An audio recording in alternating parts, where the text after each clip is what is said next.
and a little bit more subdued background music so that way I can talk about tonight's stream. Hello, everyone, and welcome back to the remainder, Act 2, Electric Boogaloo. No. Once again, we are using our patented mood stream technology. We have our aromatherapy candle, which you can see the reflection of in, I guess, this lens right here. If you see it, it's right there. We have our delicious Earl Grey tea with a slice of lemon. Oh, mixing it up. I have a backup drink sitting next to me in case my tea runs out.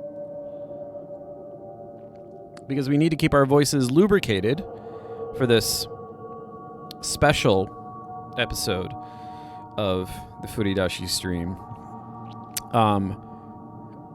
Patent pending indeed. So it occurs to me that I don't flog all of our stuff enough at the beginning of the stream. You can follow us on Twitter at FuriDashiPod.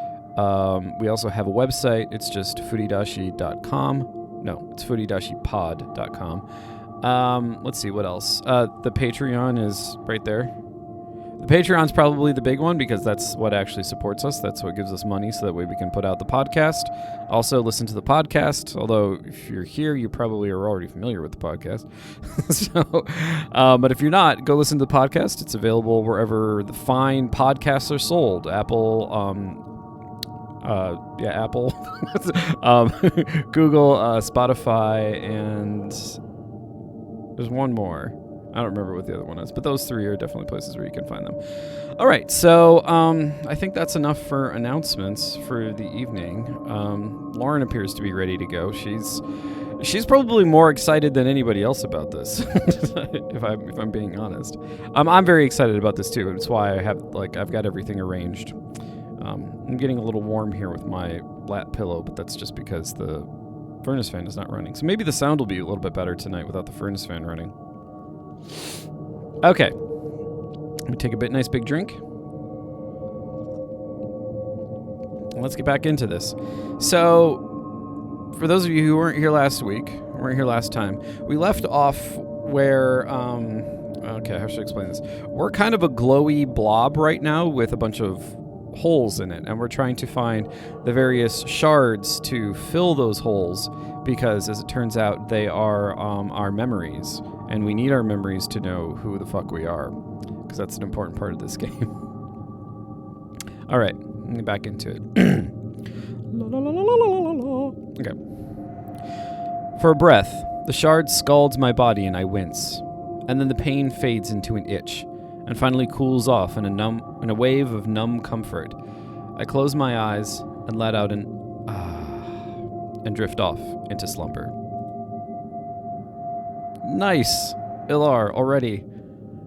Okay, light suddenly flooded the room, making me shield my tired eyes. Hey, what? I whipped around to find Illar leaning nonchalantly. How did you get in here? I asked. Have you any notion what time it is? They study their nails. Illar, if this is another one of your jests, I really must finish this diagram. Master Vakya? We're going to go with Vakya. Will not be pleased otherwise. Illar chuckled. Now who is jesting? The seas drying up couldn't displease him. The man is imperturbable. And you're dodging. Do you know what time it is? They took a step with each word until they were close enough for me to feel the heat from their body. We're already getting into it. Nice. I sighed and rubbed my forehead. I don't know. I squinted through the window at the midday sun. Oh no, lunchtime? I cringed. Illar nodded very slowly, tilting their head with a grin. No, you're really not going to... You cannot. Illar rolled up one sleeve. When have you known me to not keep a promise? It is not proper. People will talk. Ms. Milton is around. Illar rolled up the other sleeve. I sent her home for the day. I'll go down myself. The next thing I knew, I was hoisted up and bobbing down the stairs on Illar's shoulder. Put me down this instant, I said, heart pounding. But when I heard their laughter echoing in the stone halls, I began to kick my legs and punch them. I said, put me down! I overdid it somewhere along the way and almost fell off. They reached the bottom of the stairs and set me on the floor. Cheeks burning, I thrusted a finger in their face. Do not do that again. They struggled to control their grin. What? Serving as your steed? You know what I mean. I stomped down the hallway. It's undignified. Ah! Come now. I was only lightening the mood. You're starting to be as grumpy as a geezer. Illar caught up to me and walked beside me as I came out of the front doors. I ground to a halt and turned to them. No, I am not. I am Samsara the Ancient and Dignified. I hate amusement. Illar made a silly face as they... Oh, sorry, that was Illar saying, I am Illar, the Ancient and Dignified. I hate amusement. Illar made a silly face as they wagged a finger and talked in a shrill, dusty voice. I failed to stifle a laugh, and suddenly it all came flooding out, and we're clutching at our bellies, laughing. I did my best to get myself I did my best to get myself under control. Wiped a tear from my eye, put my hands on my hips, and said with a straight face, Fine. I will overlook it this once, but you will swear to Lura not to carry me in such a way again. Illar clicked their heels together and straightened up like a board, chin raised and eyes gazing fiercely forward. Yes, master. I narrowed my eyes at them. They stood like a statue. All right, then. Where is this picnic? I turned to survey the meadow across the narrow bridge. I let out a yelp as Illar scooped me up without warning and carried me in their arms. What are you doing? Put me down! You promised! I wriggled and twisted in their grasp. Not to carry you in that way, I know. That's why I'm carrying you this way now. A magus of my words, I am. Wouldn't you agree? They winked, held firm, and kept walking. Things became fuzzy after that. They always do.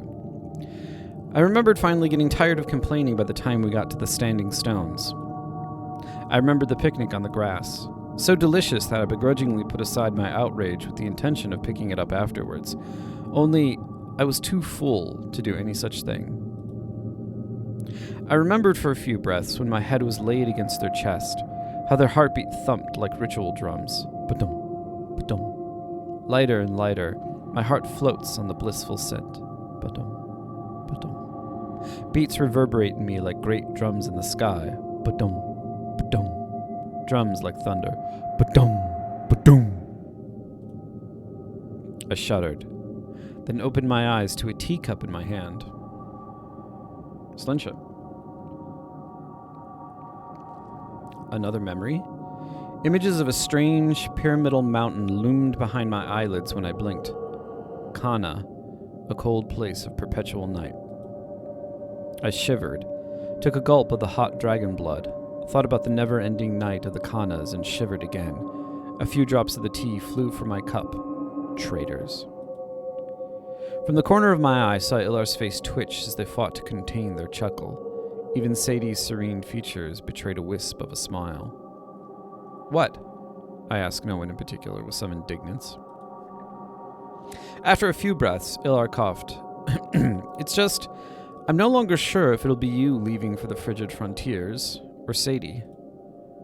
I plopped the teacup down, making a solid thunk on the table. But it's a never-ending night where Sruthrul doesn't even rise once, and she'll live among primitives. How could you not shudder at that? Illar peered sidelong at Sadie, then slowly took a sip. I'm not entirely sure they're as primitive as you imagine. What do you say, oh Sadie the knowing? They have no language. I do not see what else one could call them. I look at Sadie. Could you imagine meeting people who do not have words? What do the speakers say about that? Sadie adjusted her glasses and tapped a finger on her cheek, something she always did when she was about to deliver knowledge that flew above most people's heads. Okay, here's my Sadie voice. You ready for this? I might have until a few moons ago. But for some time now, the speakers had been, well, speaking without words. Illar and I looked at each other, then at Sadie. She peered up at the sky beyond the glass dome, searching for the right words by the looks of her. I often wondered how she could manage to speak at all, what with the speaker showering her with an endless stream of knowledge. She finally said, "Don't you sometimes know something without having thought of it? Without having to work through it with words, mathematics, or reason. You just knew it, like you knew that air was for breathing." I raised a brow and puckered my lips. Maybe? Samsara doesn't know anything unless they can put it in a jar and stick a label on it. Illar mumbled just loud enough for me to hear, but I ignored them. I wanted to know what Sadie had to say, or what the speakers were telling her. I could no longer tell the difference. The speakers had been more and more like that with me lately, and if it's true what they say, that the breathless monks of Kana do not use words, yet they've built that astonishing monument, then I wonder... Sadie trailed off. I scoff. That is impossible. Even the Order could not build such a thing. It must be a natural formation, an oddly shaped mountain. How about a wager? Illar raised a mischievous brow. If they're not primitives, then you must let Fuzzpants roam outside the tower from now on. I narrowed my eyes at Illar. This is not going anywhere until she apologizes to my plants. Even Sadie could not suppress a giggle at that. We talked all night about Sadie's travels, about the speakers who knew and told so many secrets, about impossible monuments that might really be mountains, and many more things. I wish Sadie would get so engrossed in our conversation that she'd forget to go. I don't remember drifting off, but a rumbling sound startles me awake. I peer into the black horizon. A wave of Violuth rushes towards me.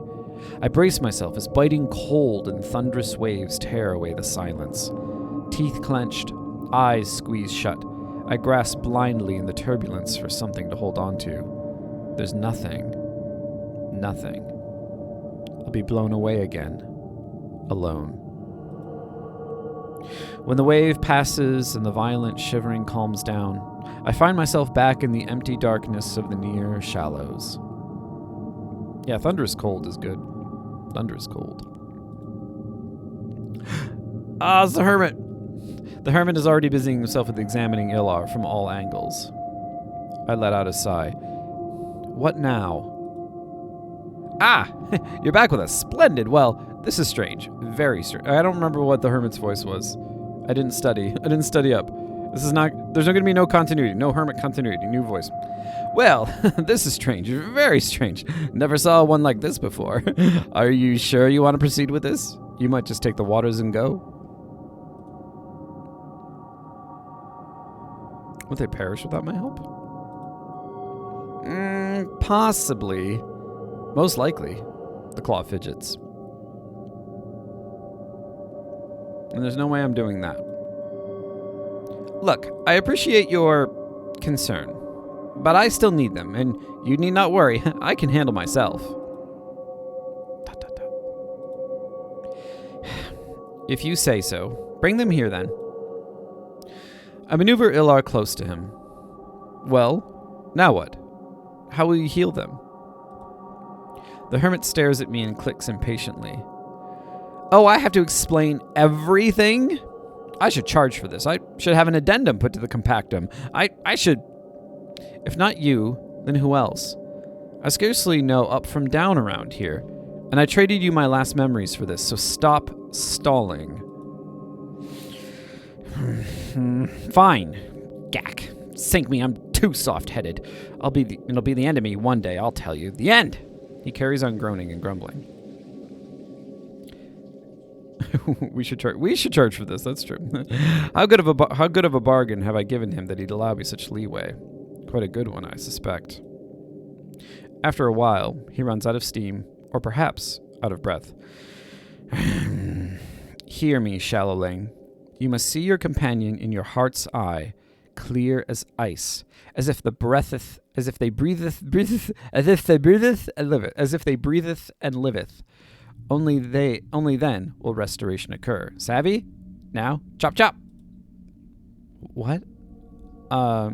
See them in my heart. I stutter. Wait, what if I, don't know them very well?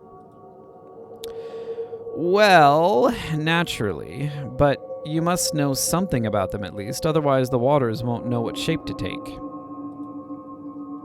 Look, just hold them in your heart the best you can. He waves his claw. Claw. All right, shape and waters, I mutter, head abuzz. And today, please. The crab squeals and begins drawing a pattern in space next to Illar. All right, all right. I look inward and concentrate. My heart is full of tension and noise. There's not one image of Illar, but a dozen, shifting and dancing like the surface of a pond in the rain. I hone in on the fragments and scoop one up from the water's surface. Their flashes, words, and memories. I hear us talking wistfully of dying and turning into dolphins and eels in the fathoms. How surreal to speak of death and rebirth as children might a game of hide and seek.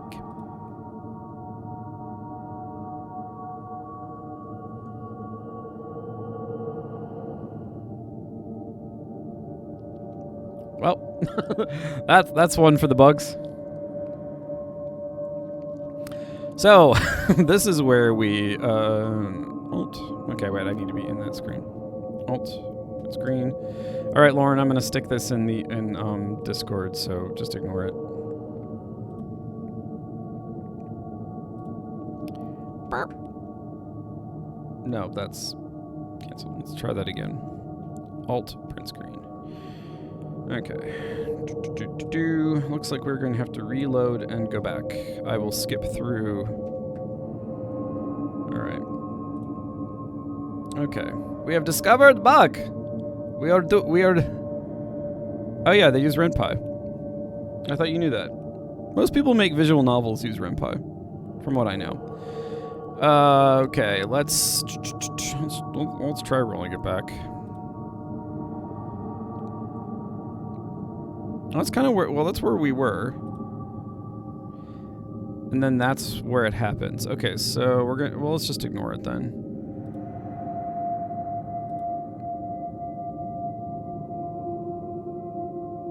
Okay. I did, I copied it. I literally just said that. I copied it and put it in Discord. I'm not... What? I'm not just gonna like ignore my QA role here. Come on, you know me better than that. Anyway, so I don't know what happened. It's like I think we skipped some text, but here we go. But let's press forward. I feel the heat of that sweltering afternoon in the garden when Illar tortured me into relaxing from my work, making my body warm at the memory, a fever in my head, in my heart. Yeah, this is okay. This is another one. Alright, let's see. We may be inextricably stuck. We may have to go back to...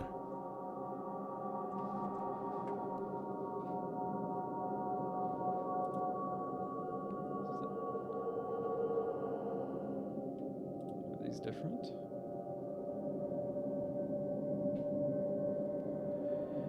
Okay, that one's line 38. Okay, no, that was the same. Okay, so let's delete that one. More. Delete. Okay, that's not the one we want. This is the one we want, I believe. Apologies to everyone while I do this. 63. Okay. All right. Okay, well, yeah, I'm not copying the code, Lauren, because when I talked to when I talked to them about this, they said to take screenshots instead and just post them in the bug channel. So that's why I'm doing this instead of... Yeah, no, I'm not gonna fix it on no, I'm not fixing the script myself. I'm not doing that. The point is to record someone else's bugs and let them do it. I'm not doing it myself. All right. So, okay, we'll do it live. All right. So, okay, let's try ignoring, see if we can go on. Oh, okay.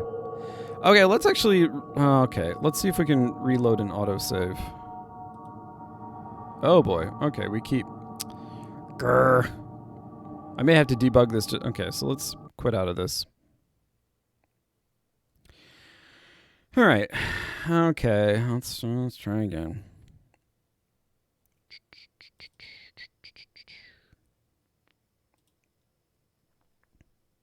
By the way, hi, Vash. How you doing? Okay. All right. So, I'm gonna go back to our save state, and I'm gonna quickly go through this. Maybe if we tried. Well,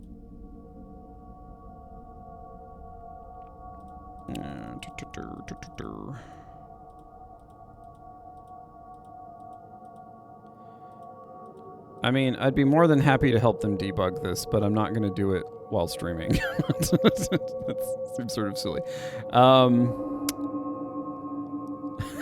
Come for the rants, stay for the live debugging. No, see, this is actually, I think this is an important aspect of game development. This is not something, if you go to like your big streamers, if you go to your Co-Carnage, if you go to your, that guy who got kicked off of Twitch and now streams on YouTube, I don't know what it is, like Dr. something, Dr. Disrespect, or like the WoW streamer, Asmongold, like if you go to their streams, it's all like polish and presentation. You come to our stream and the game just disintegrates.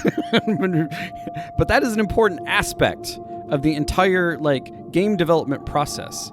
It's an aspect that doesn't get a lot of play. And I liked the fact that on stream, we get to see the game break in real time. Because this is what real game development is like. It's not about just like, oh, I just sit in my office and play video games all day. No, it's about sitting in your office and beating your head against the surface of your desk as you try to figure out how the hell you broke your game. That's what it's really about. There you go, Bash. That's tonight's rant. All right. Let's see if I can... So maybe... Okay, let's see if we can reproduce this. Okay, I guess we're debugging now. We're going to try and reproduce the bug. Okay, we picked Won't They Perish Without My Help. And then we also picked... There's no way I'm doing that.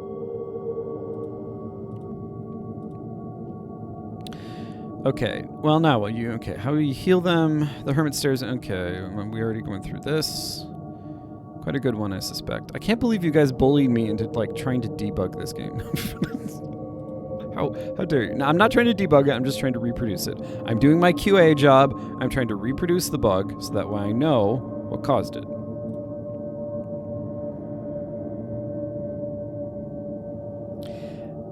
Yeah, I mean... I'll go back. Well, one, I'm going to try and reproduce the bug. Okay, so that does it. Okay, so we know that that's what does it. Okay, well then I'll talk to them about it tomorrow. All right, so quit. A choiceless choice? What does that mean? All right. So yeah, we're going to have to pick a different choice in order to proceed. So I guess we'll make a different second choice. We still want to save Illar. I think we want to keep that one, but I think the second choice will go a different direction. All right. Load our game. Okay, let's skip through this. The nice thing about... Well, I mean, I actually turned off text scrolling so I can get through this really quickly.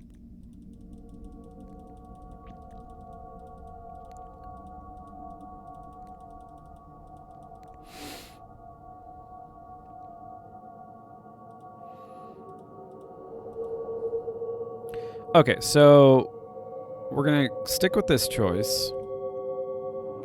And I guess Well, I guess we're gonna go our own way. You can go your own way. I might be better on my own. It's not like they deserve my help anyway. God, I didn't want to be mean to Illar, but I guess circumstances have compelled us to. Yeah, that's a part of the problem, is that we're well into the game. In fact, like, we're into the second installment of the game, and it could have been something that we did way back when that has caused this problem. But we persevere. The Hermit visibly relaxes. I was hoping you had some sense left in that noggin. I was not wrong. Well, are you ready? No. What do I do? Oh, it's simple, really. Hold the place you want to return to in your heart, and I'll send you on your merry way. What will happen to this? I wave the water's jewel. Well, unless you want to turn a sizable portion of your realm to goo, I highly recommend you infuse it now. Infuse?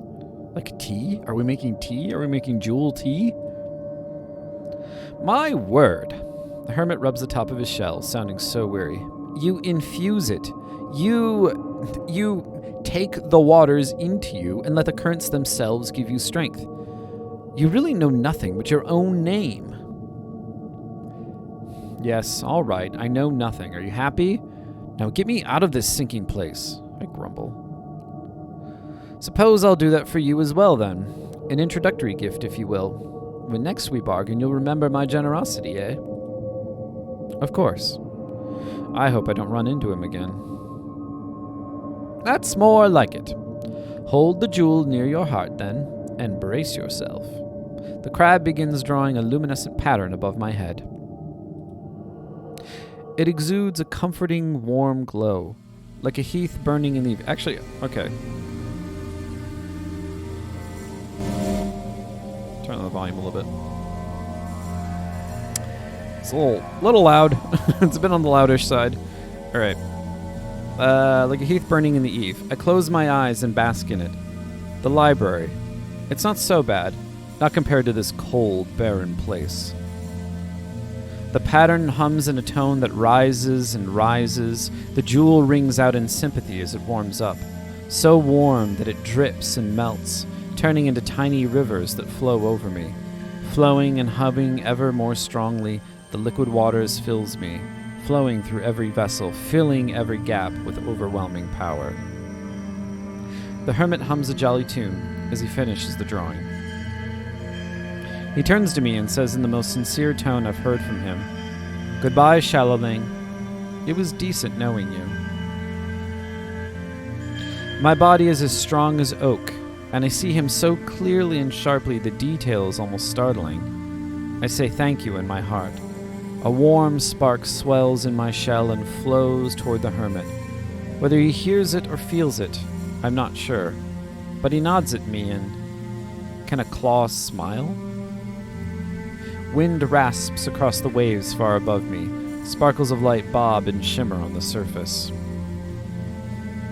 The rasping picks up in volume, soon turning into a roar. I realize the water is dropping down toward me. Or am I falling up? Wrapped in a rug of softness, all I want to do is smile at the pretty, dancing lights. A smooth body wraps around my tendril. The eel is with me. You're a good boy, I tell him. All is good. I'm free, falling upwards at a terrifying speed. I grip the eel tight. There's a dark shape straight ahead. Curious. It looks like someone floating on the water. Oh, shit. It looks like... I close my eyes from a rush of ecstasy, and when I open them again, I'm staring up at the moons, my back sliding along the grass. A pungent smell scratches my nostrils, stinging my lungs as I breathe in air. Oh, okay, I guess the body was us. We just returned to our body. Oh, I yelp. Ow! I yelp as my head bumps into something hard. Someone is dragging me by the ankle. Hey! Let go of me! I wiggle my leg. Fuzzpants turns to look at me, then releases me and stretches their limbs. Finally, I thought you'd never wake up. I stand up, feeling light and nimble in my body, squeezing my fists and marveling at the sense of strength. What were you doing? I glance around. Why did you take me here? Wait a blink. You were not going to eat me, were you? Sir ears fall flat. What do you think I am? A wild animal? Oh god, I love that. I love that image. That's great. I twist my lips. You should thank me. I take you away from that stinking place. It's even worse now. If I leave you there, you'll be tainted. Then who will feed me? Really now, I sniff. Worse, you say? I wonder. Did something happen in the library while I was... A monstrous groan rings out in the night air, shaking the earth. Oh, a cold sweat breaks out all over my skin. Something juts out from the roof of the library, a black gash in space where no stars shine. It flashes darkly, twitching with eerie power. I blink and rub my watering eyes, and it's gone, along with the noise. A chill lingers in my stomach. Fuzzpants and I give each other a look. I jog to the front doors, push them open, expecting something terrible. But what I see is worse.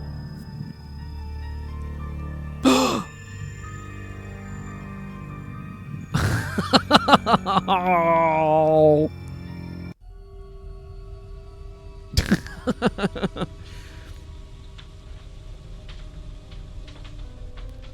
Well, yeah, we're only like a half hour. Okay. So, I mean, obviously maybe I killed, I don't know. I don't think I killed them.